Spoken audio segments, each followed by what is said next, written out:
Welcome to another epic photo adventure, and in this video I'm going to show you how to photograph a sunrise or sunset landscape scene the easy way. My name's Johnny Spencer, Johny-J for short, and I'm a landscape and nature photographer for the National Park Service here in Australia, who I've been working for over 24 years. I have a real passion for being out in nature with the camera, and I've decided that I want to share all that photography experience that I've learned over many years of trial and error with as many photographers as possible.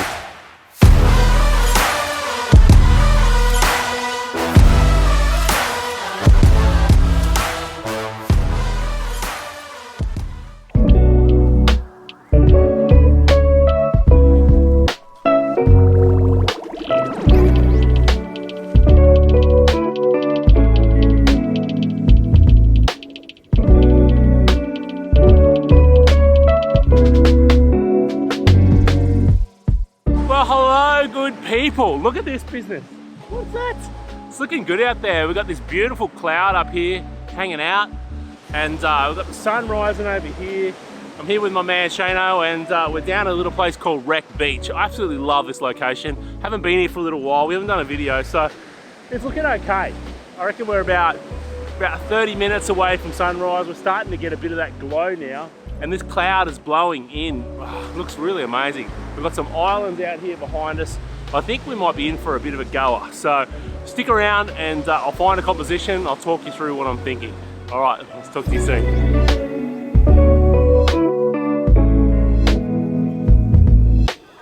All right, so I managed to get set up here. I'm at a really precarious location actually. I had to clamber up the rock. So I've come up on the southern headland, and I'm just up the rocks, so probably about 4 or 5 meters off the sand level. And what that's given me, it's given me a nice bit of separation from the sand, allowing me to see right along the edge of the beach. Anyway, let's jump over to the composition. I'll show you what I'm looking at here. So you can see we've got our water as a leading line. Got some nice waves rolling in there. It's going to provide some nice texture and movement.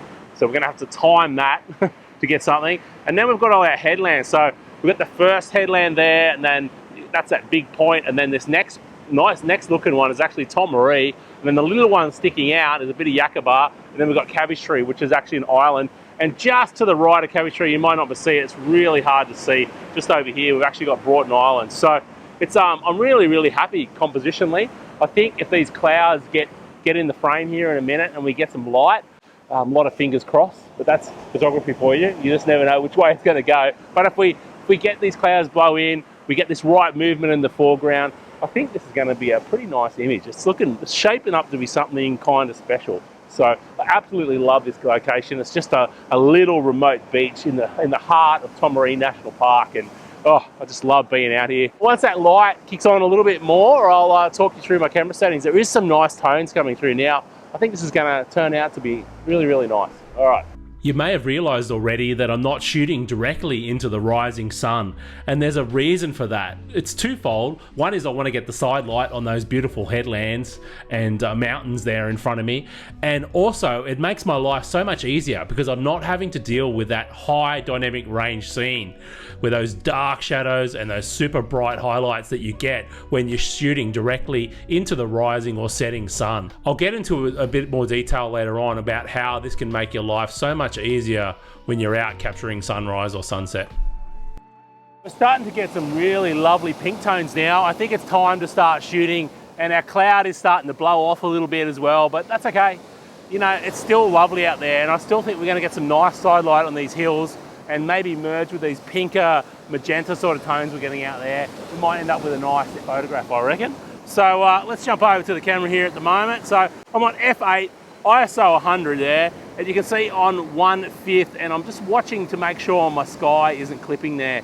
But because the scene is nice and side lit, it's going to be from the sun, we're going to be able to capture this all in one shot, I think. So it's going to make my job a lot easier in post, not having to deal with a high dynamic range scene. You can see now, here's our composition. We're at f8, ISO 100, and I'm at about 1/5. So I'm just going to juggle my aperture to keep it around that 1/5, 1/6 of a second. I think that's the water movement I'm liking. I'm just waiting for that water just to move in a little bit. Something like this one. This is a good uniform one. And I'm on continuous shutter there. And what I'm looking for is I want to get a bit of water movement. So something like that one, if we have a look down here, nice bit of water movement, but it's not overtaking the foreground. So if we have a look back at this one, you can see how once the water gets up here, you're losing that leading line there. So it's really important for me to get the waves when they're just breaking on the edge of the ocean. So I am starting to get a little bit of clipping there. You can see on the histogram, it's probably slightly, it's okay. So the blinkies there you can see aren't too bad. It's just a little bit of blinkies on the right hand side, but I've really got to manage that exposure as that sun's coming up. That's what's going to be really important right now. So yeah, just going to keep shooting a few frames here. Really liking this. Lost that color in the sky now. The sun is just about to pop up. So I feel like I've got my base shot. I feel like this shot here is really, really nice. I love the water movement. You can see on the back of the screen there. It's looking really good. We've got a nice leading line there, all the way up to our beautiful headlands. Everything is nice and sharp. What's so nice about this photograph as well is you can see I've just focused a third. See my focus point there? It's just a third into the bottom of the scene.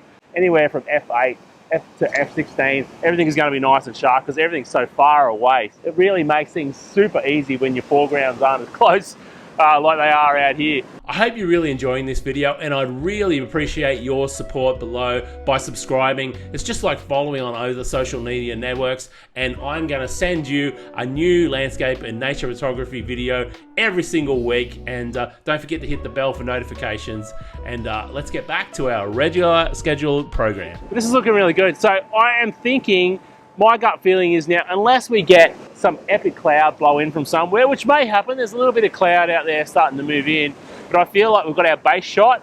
I feel like now what I want to wait for is a little bit of side light hitting the mountains out there and the headlands, and I think that'll just add an extra little bit of element that we can blend into our frame. So looking forward to that. So the sun has just risen up from the horizon now. We're starting to get a bit of nice side light on our headlands out there. So I'm going to concentrate on that now. And if I zoom in here, you can see we're starting to get a little bit of nice light, side lighting all these mountains through here, which are looking really, really epic. It's only going to get better over the next couple of minutes. So if I wait a minute or two, we're going to get some beautiful golden light. It's really starting to light up the beach and also light up those beautiful mountains there. You can see we're still getting around 1/4, 1/5, gone up to f14 now just to deal with that extra bit of light coming in, and we shouldn't get too much clipping there. Let's go 1/6 maybe. All right, so we've got a nice big wave coming in now, so I'm just going to shoot a couple, and who knows, I might get some water movement that I like mixed in with the nice side light on the headlands, and I'll use the sky from that earlier shot with those magenta tones, which I think will look really, really cool. Using that continuous shooting mode just allows me to rattle off heaps of frames there with that water movement, because you just never know which one you're going to like in the end. Don't even mind that one, that's not too bad. So if we play that back, let's have a look. Yeah, you can see really, really interesting water movement. All right, here come a couple of bigger ones. Let's see what happens here. Oh, that's nice too. So I've got a bit of waves breaking out a bit further, which I can blend in as well. Yeah, cool. All right. Nice. So you can see that one, we had that wave there breaking out a little bit further as well, which we can blend in because we're not moving our tripod, so we can always blend that little area back in there. And the other thing you can see is we're starting to get some interesting light on our white water as well, which is really, really nice. Look at that light in the headlands there. It's nice, soft side light starting to come into the scene right now. Absolutely love it. All right, that sun's well and truly up now. Really happy what we put in the bag today. I think it's going to make for a lovely image. I'll see you back on the computer and I'll show you how I put this one together. All right, I'll see you soon. Alrighty, so here we are in Lightroom. Here's the final photograph here. Really happy how it turns out. It ended up a blend of, this was our sky from our earlier on before the sun rose. Just before the sun rose, we got those nice magenta tones and bluer tones back here, which I really, really like. And we use this as our base layer with that beautiful side light hitting the mountains here and the headlands. And I love this bit of water movement. But I also love this bit of water movement here with these three little waves. And it just adds that extra bit of dimension to the foreground and something else for your eye to bounce around on up into the headlands, which I think really helps. And for the final photograph, you can see there's the merge of all those together. together. It looks really, really good. Now, the key here, why this photograph was so easy to capture is because of a thing called high dynamic range, okay? So you would have heard the term HDR possibly in the past, or high dynamic range. All it means, it's a scene that you're photographing that your camera can't capture all of the light in that scene in one exposure, okay? So what that means is you need to take several different exposures to capture all that dynamic range, all the light in that scene, and merge them together in post. And what makes shooting sunrise or sunset easy is if you're not shooting directly into that sun.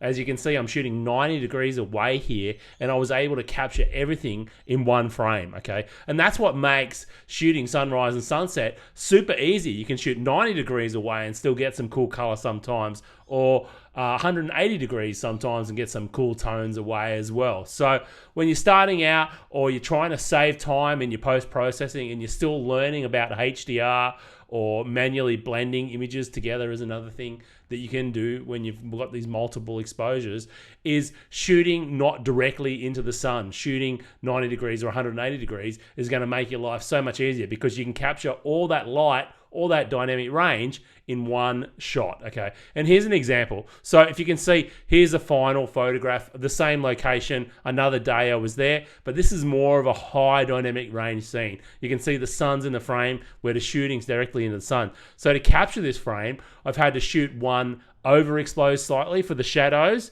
and the midtones here, and then I've had to shoot one underexposed to cover for the highlights here, because my camera couldn't capture those highlights all the way to those shadows in one exposure. So I've had to create two different exposures that I then blend together in post to create the final photograph. So that's what a high dynamic range scene is, or creating a HDR is when it comes to landscape photography. And that's why when you're learning or just getting started, using that, shooting 90 degrees away is going to save you so much time in your post-processing, and it's going to make your life so much easier when you're getting started with high dynamic range scenes like we're looking at here. Cool. Well, I hope you enjoyed that one. I love the final photograph. It's just absolutely awesome. And over the next few weeks, we're going to get into HDR. We're going to get into auto exposure bracketing, and we're going to get into manually blending high dynamic range scenes. All right, good people, that's it for this one. I hope you enjoyed it. It's been another fun photo adventure. And if you like landscape and nature photography and you want to learn more, check out this video. You're going to enjoy that one as well. I get into some more landscape and nature photography tips in that one. And if you want to show me some love, if you want to help me with my goal of reaching as many photographers as possible to help them with their photography, leave me a like, leave me a comment. And if you're not, please subscribe below. I'd really appreciate your support. All right, I'll see you in the next one. Stay inspired, keep creating. Peace.